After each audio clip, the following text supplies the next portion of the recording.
Dee, and I am the community manager and content creator here at Living Sober. Today, I am joined by a very sparkly, lovely person in the sobriety space. Lives over the ditch in Australia, Sarah Rusbatch. Now, Sarah is an author, a coach, a speaker, a wife, married to a Kiwi, a mother, and a marathon runner. And of course, she is sober. Welcome, Sarah. Hello, thank you for having me. We were just doing a little pre-chat and remembered that we'd done a sort of thing like this about 3 or 4 years ago, but I don't think we've spoken since then. So it's really nice to reconnect. And thank you for doing this. Thanks for having me. I love chatting with you. Yes, and love talking to people who aren't drinking alcohol. My favourite people. Totally, absolutely. So let's start with, at the beginning, because you're doing amazing work now, but I really want to go back to your relationship with booze. How did it start and how did it go across your life? Yeah, so I grew up in the north of England, and my rite of passage for most teenagers at that time was alcohol at quite a young age. And we would fill up SodaStream bottles with whatever we could find in our parents' drinks cabinet. We'd go down the local park, we'd mix it all together, we'd drink it, we'd throw up, we'd go home, and then we'd do it all again the following weekend. And it was kind of like that was what you did at 14, 15 years old. And I was talking to someone the other day and I said, I feel like the actual story around alcohol for me probably began very subconsciously before that, because we don't realize how much we're picking up on from our parents. And my associations with alcohol probably started at a very young age, watching my parents. They were very social. We always had dinner parties. There were always people over, and there was raucous laughter that would come from the living room, and they would all be getting drunk. And so probably as a little girl, I created a very strong association at a very young age. That's what adults do for fun. When you're a grown-up and you're a mum, you just drink wine with your friends and you laugh a lot, and sometimes you sing silly songs, and that's just what you do when you're a grown-up. So yeah, right, and I'm sure I it's can the same remember for my parents, whenever they were having a boozy dinner party, I always knew it got to a certain time of the night because my mum would start singing this song called Tell Laura I Love Her, which is an old, and it was always, okay, mum's at the point where tell Laura I love her. And it was that this is what you do when you're having fun. Totally. Right. And so for me, that was kind of like, it was never a case of would I drink, it was a case of when I would drink. And that started quite early. And I loved getting drunk. And I wasn't someone that had a couple of glasses and then they were like, oh, right, I'm ready to go home now. I was someone that had a couple of glasses and was like, right, I am just getting started. And I got lit up like a Christmas tree. And I talk about this in my book, about there are some people that don't, and there are some people that do. And my brain was definitely one of those brains that got lit up like that. There's a very strong history of alcoholism in my family, and I think that perhaps that has played a part in it. And in my teenage years, I had a couple of experiences, which I won't go into, but they were adverse experiences that I didn't know how to handle. I didn't talk to anyone about, but they were stuck in me. And alcohol, I didn't know that I felt the way that I felt, because of course there's a lot of hindsight, but I felt off, I felt wrong. And alcohol was what made those feelings go away. And it also, for me, created a deep sense of connection. So I'd moved to school and moved home quite a lot as a young girl. We moved around with my dad's job. So I was always the new one. I was always the one having to fight to make friends, to get seen, to be included. And alcohol was like, you know, when you're drunk and someone's like, you're my best friend. That was music to my ears. That was all I wanted. You are articulating this brilliantly. You know, you've got clarity on what the drinking was doing for you, how you were actually feeling, what you were numbing. But at the time, were you aware of this? Because this kind of clarity of how you're explaining it now comes later, right? When you were in it, I don't imagine you were having those thoughts of like, I'm using this to feel like I fit in and to numb the pain from those things that happened. You're just on a mission. I was on a mission to, I created the story and the identity. I'm Sarah the party girl. I'm really social. I love drinking. And that followed me through uni. Then I moved to London. And, all those years, I was a big drinker. I was Sarah the big drinker. And I wore that like a badge of honor. I had a high capacity for alcohol. I wasn't someone that was falling over after 3 glasses. I was just getting started. I loved the hedonism of it. I loved that I would end up in these crazy warehouse parties in East London and roll home at 6 o'clock in the morning and not know where my shoes were. And that to me was the epitome of a fantastic night out. And all of that kind of, continued and wasn't problematic in my 20s. I didn't miss work.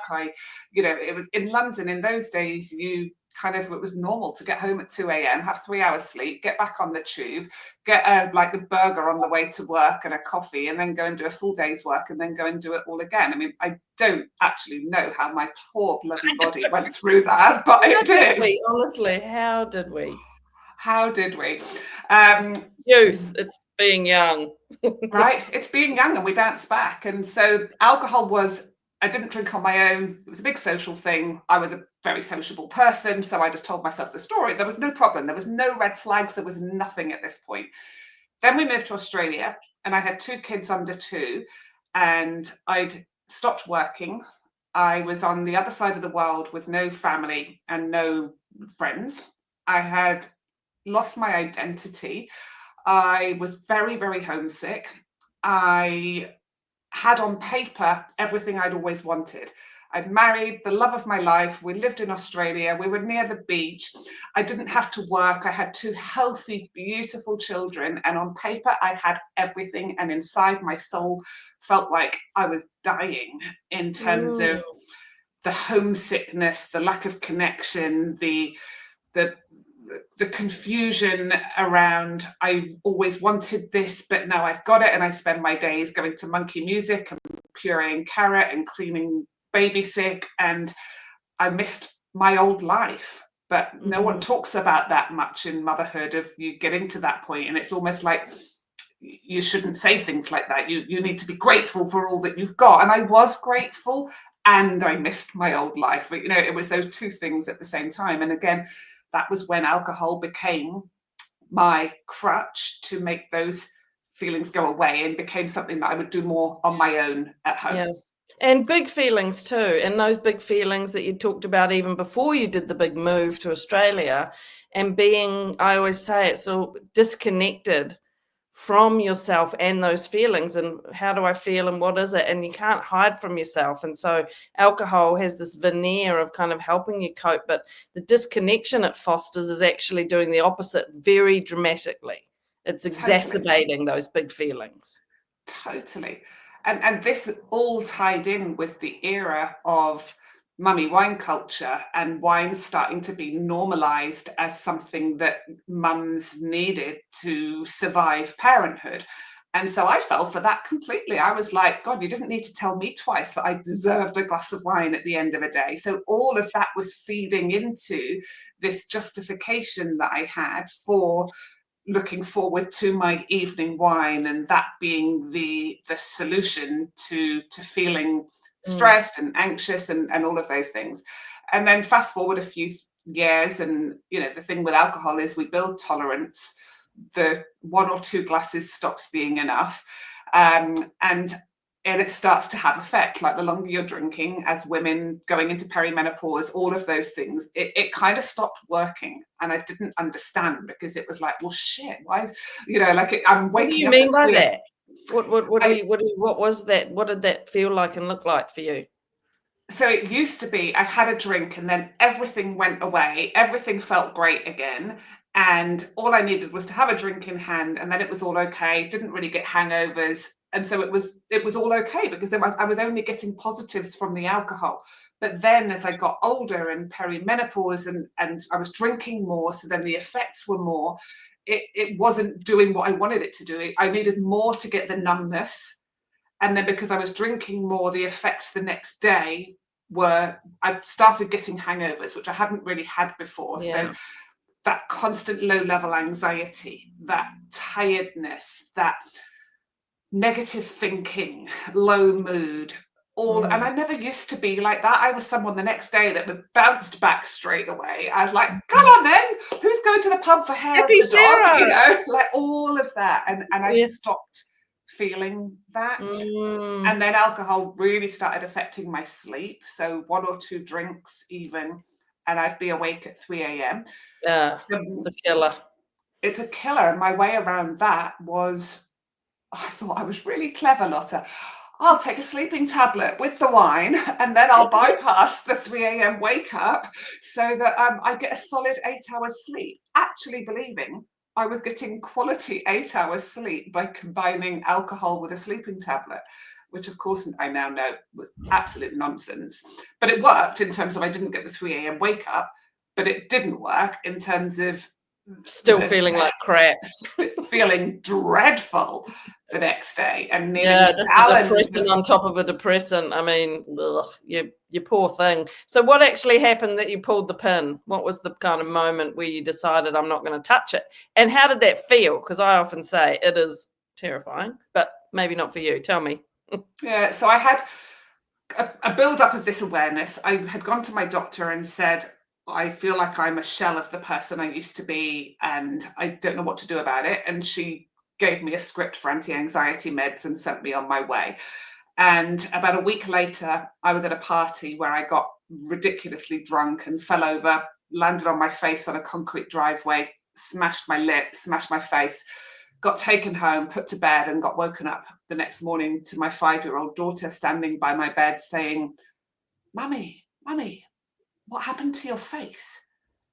And the shame and the gross feeling inside of me in that moment was like, oh. So soon after that, I decided to do 21 days off. This is 2017. I'll take 21 days off. They say it takes 21 days to break a habit, and I've just got a bad habit that I need to break. Yeah. So I did my 21 days, felt fantastic, and decided to keep going. And all the things changed. The sleep got better, the mood got better, the positive thinking came back, the anxiety disappeared. I had more energy. I was running my own recruitment business at the time. I made more money in that 100 days than I'd made in the whole year before because I was productive, I was motivated, I was confident, like all of those things. But then I had this cognitive dissonance going on of this argument in the head because it's like, well, you can't never drink again. That would just be weird because you're Sarah the party girl. So I went back to drinking, thinking, oh, I've done 100 days. I'll be a grown-up drinker now, and I'll be someone that just has a glass of wine every now and then. And we all know how that goes. And so very quickly, I was back to drinking the same amount as before. But I never forgot that version of me. I had that lived experience for that 100 days of how it felt to be me, feeling positive, feeling energized, feeling clear and confident. And I battled for the next couple of years to try to moderate. I was taking breaks and it never worked. And in the end, I just went, the version of me that doesn't drink is the version of me that I want to be for the rest of my life because she is happier, she is more positive, she's just a different woman, and my experience of my life is so much better as her. And so April 2019, I was done. I just knew that I was done. But I had to go through all those times, I think, of trying to moderate to get to the point where I knew I was done. And so now 6 years on, because I don't know how it's gone for you, but I'm coming up 14 years sober this year, which just means I'm getting old. But I'm only just this year unpicking some stuff, big stuff from my childhood and working on quite big stuff, honestly. At 14 years, it takes a while of living and feeling and responding and living and feeling and responding to really kind of unwind. And I don't know, how's it gone for you over these 6 years of not drinking in terms of connecting back in with yourself and becoming a more emotionally raw person, which we had never been, right? Right. So and I guess this is my personality, all or nothing. I went straight in. So I gave up the booze in April 2019 and started therapy in June 2019. Do you know, I'm starting next Friday. This is 14 years. Yeah, right. So my therapy journey has been going for 6 years. Wow. And it's changed my life. Like, hands down, been the best thing I've ever done for myself, because it's brought about a level of healing. I know myself, I've connected to myself, I have compassion for myself, I understand myself, and with that has just come a different version of me. And more importantly, that version of me is parenting in such a different way, because I understand now the impact. And it's nothing about making my parents wrong or bad, because they did the best they could with the skills they had. But I've understood how some of those actions impacted me. And I now, with that knowledge, I'm parenting in a completely different way. And that feels really good as well. And you never perhaps would have gone on that therapy journey or any of it if you hadn't given up the booze. I mean, the things are so closely related, right?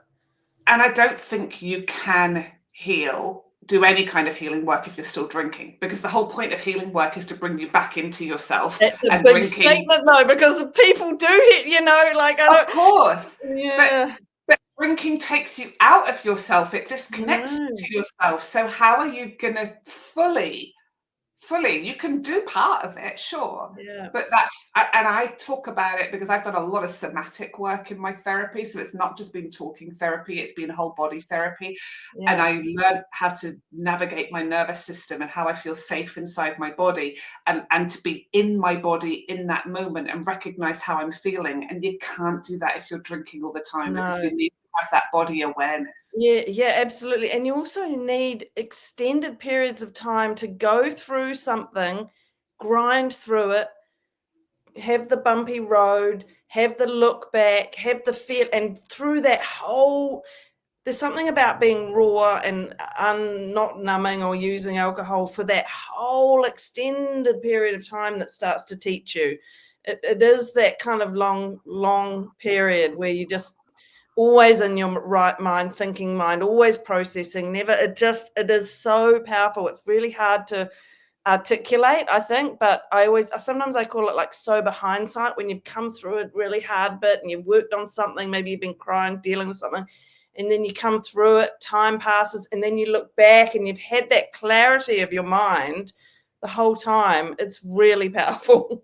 It's so powerful, and it changes you at a deep level. I think you might not appear changed to other people, but inside, how you're responding to things and how you feel about things, you don't get triggered in the same way. Like, it's so powerful, and it's so incredible to have that gift. And it's a funny mixture of powerful and subtle. And you're so right that people can't see it. And that's why people who don't drink are my favorite people, because you can look and go, oh, you're doing so well, and I'm so busy, and I sleep better and all of that. But this internal stuff, if you're not in recovery or sober or however you want to put it, you don't really get in the same way what it feels like to embody that kind of life. And it is so fundamentally different, and it's rewarding. It's hard as hell sometimes, let's be honest. But I wouldn't want to be doing it any other way. Because you have to show up with yourself and for yourself. Yeah. There's no escaping yourself. There's nowhere to hide. Yeah. And so the beauty of that is, when you go through the hard things, you learn and grow so much, because I just numbed them all. So there was no growth in anything that was hard, because I just numbed from it with alcohol. Yeah. Oh my God. Beautiful. Okay. So I want to talk to you about grey area drinking, because I'm conflicted. I love it. I love it because grey area drinking, sober curious, whatever you want to call it, has been a game changer for normalizing alcohol-free lifestyle, for catching people who might be in that grey area where they're not getting those traditional negative impacts, but it actually is having an impact. So there's so much to love about it, and all the work that's being done, and it's great. But sometimes I worry a little, and I'm interested in your thoughts on this, that for some people it's not helpful, because it gives the impression that anyone can stop if you want. You just have to identify and stop. And for the people who are further down the addiction spectrum, it's not that easy. Like there's withdrawal that has to be managed. There's serious impacts that have to be dealt with. and it just somehow makes this impression that anyone can stop if they want, and it's a beautiful thing, and come with us. Do you see what I mean? I've just become a bit aware lately that it somehow implies, and there are a lot of people, as you know, probably Sarah, who are much further down the addiction spectrum. Their lives aren't manageable.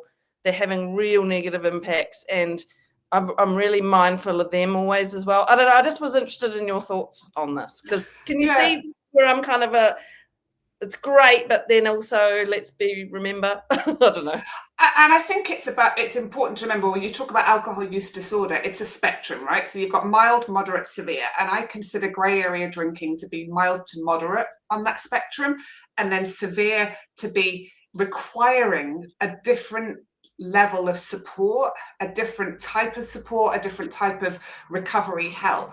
But I feel like traditionally what we've had available to people has only been support for people at the severe end. I've got a client who took herself to a medical rehab facility because she hated the way alcohol was impacting her. And she was drinking 1 to 2 bottles of wine a night. And she was told by them, "You're not severe enough for us, just drink less." Yeah, okay. Because people with physical alcohol dependency need to have medical support to safely withdraw from alcohol. Grey area drinkers don't. And I think it's just so important to be able to have levels of support depending on where you are. There's no shame wherever you are on that spectrum. It's an insidious build-up of going from mild to moderate to severe. And I love the fact that in grey area drinking, we can talk about the fact that there will be a different type of recovery available for people who are grey area drinkers compared to any other type. There's no shame attached to any of them. We've all developed a dysfunctional relationship with alcohol. It's just to the severity in which it's impacted us. And I think it's just really important that there's no one that's better or worse than the other. We're all being impacted by alcohol. But I think it's fantastic that there are different types of support available, because I didn't define myself as an alcoholic, and I would never have gone to an AA meeting. And I know people that went to AA meetings who were grey area drinkers, and either were pretty much laughed out of the room and told, "Oh, if I could drink like you, I'd be happy," or felt like they had to embellish their story to make it worse so that they fitted in with the people that were sharing stories. And then they don't feel like they don't belong. And so then they go, "Oh, well, my drinking's not that bad, so therefore might as well keep doing I'll just carry on going." And so do you see where I'm coming from? I see, I totally do, and you're so right. And all the public funding tends to go into the severe end of things just because there's limited public funding. I get it, but that's why they have those limits. You're not bad enough, we're not allowed to kind of support you, but then where do they go? So it's great that all these sobriety coaches and what have you have sprung up. And so I suppose it's just saying to people and anyone who's watching this, if you do need that extra support, there's no shame. You know, alcohol is addictive. For whatever reason you are currently further down that spectrum, it doesn't mean anything other than you're further down that spectrum, you need a bit of extra support. No shame in that. Do what you need to do.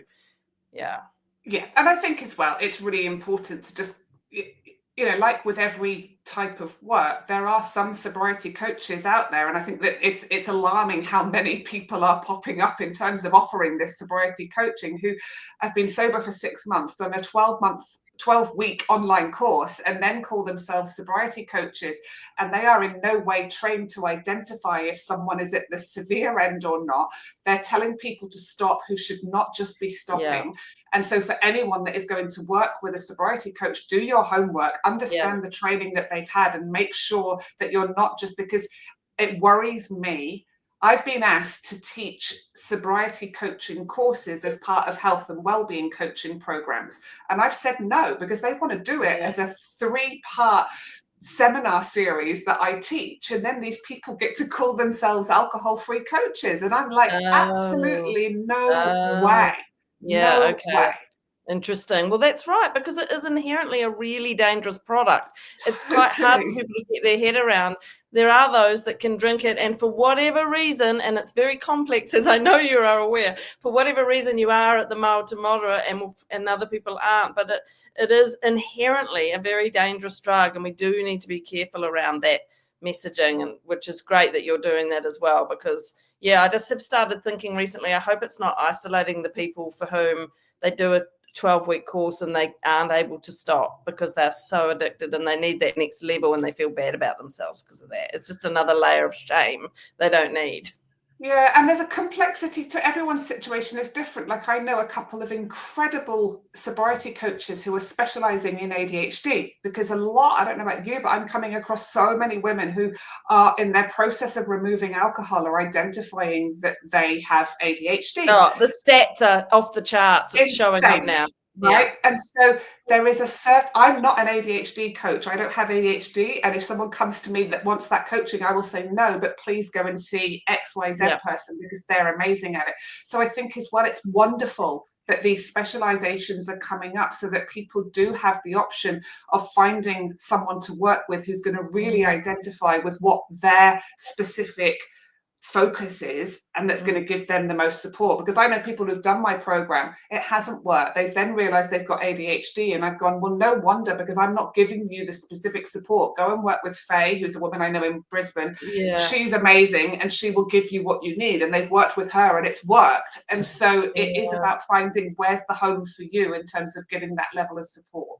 Yeah. Okay, so interesting. And thank you for talking about that with me because it is something I've become aware of. And like you say, there's a lot of people out there offering all manner of courses or even just content online, which is so great. I really want to be positive about it because the more the merrier. We've got to shift this Titanic that is our drinking culture. We've got to normalize not drinking and people getting help, but at the same time, just a little bit of care and caution and around, which is important. It sounds like you're doing great work in that area. Do you love what you're doing? How's it all going?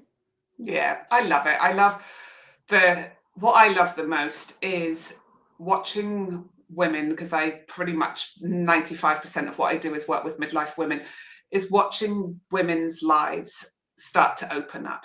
And no matter what age they are, I think the oldest lady I've worked with was 81, and watching them change their relationship with alcohol and ultimately change their relationship with themselves and then go on to create more fulfilling, interesting, purposeful lives. That's the bit that just makes me grin from ear to ear, because it's not about the removing alcohol, it's what the removing alcohol allows you to then go and do with your life. Yeah, and it's like a ripple in a pond, isn't it? Because everyone that gets sober and does this work, and again, it can be hard at times and gritty, but so rewarding. It just ripples out to the people around them. And I love what you said earlier about how you parent, because not just sort of breaking patterns of old or whatever, but just how I show up now as a parent. Literally, the fact that I can have the 10 p.m. conversations with my teenagers and I'm sober, which I wouldn't be if I was still boozing, and just being raw, modeling, crying and talking about feelings, none of which I would have done if I was still drinking. So they're getting a whole different experience of me. Totally. And just knowing that, you say that you can be there. William, my 15-year-old, phoned me up the other day and he couldn't get home from somewhere. It was 10:30. Could I go and pick him up? And could I take his friend home because his friend's mum was too drunk to come and get him? And I was just like, yes, I can. I shall come right now. And I was like, just really happy that I could get in the car and go and do the pickup and drop his friend home. And that would have been, this isn't judgment, but that would have been me. And then I would have felt so ashamed that I couldn't drive to pick up my son at a time he needed me, that I would have drank more to get rid of the shame that I was feeling because I was drinking. Exactly. And you would have put Uber on his phone, and I think Uber's making a killing off parents that can't drive and do pickups. My teenagers drinking is the other thing, that's interesting, because they are now starting to, but I've always thought and said that, they've got a lifetime of figuring out this own relationship with this drug, which is so normalized and glorified in our society. If nothing else, they've had modeled to them that someone who's living, going to parties, having ups and downs and not drinking. I didn't have that. Like you, alcohol was just presented. It's what adults do.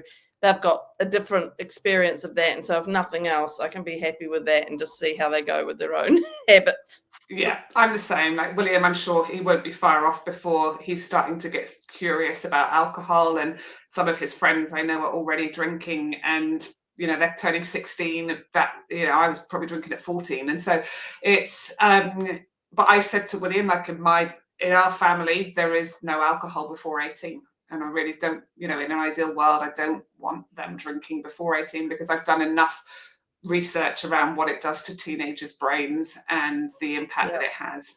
Yeah, yeah. And that's what all the advice is. The longer you can delay it, the better. Yeah. Look, you are wonderful, and I love chatting with you. Thank you so much, Sarah, for coming on our little website based in New Zealand, but we have people all over the world who come and use our site and other ones like yours to get sober or figure out their relationship. So thank you so much for coming and having this chat with me, and just go well. I'll put links in to all of your stuff so people can see where to find you. Yeah, and any of your listeners, like the book has got so much in there about how I went on that journey of creating a life I loved without alcohol. It's called Beyond Booze. And make sure that you have all read Lotta's book, because I think it's one of the first that I read. Mrs. D is going without, and goodness me, I just loved it. Oh, thanks for the plug. Okay, take Thanks for care. having me, Lotta. Bye. Okay.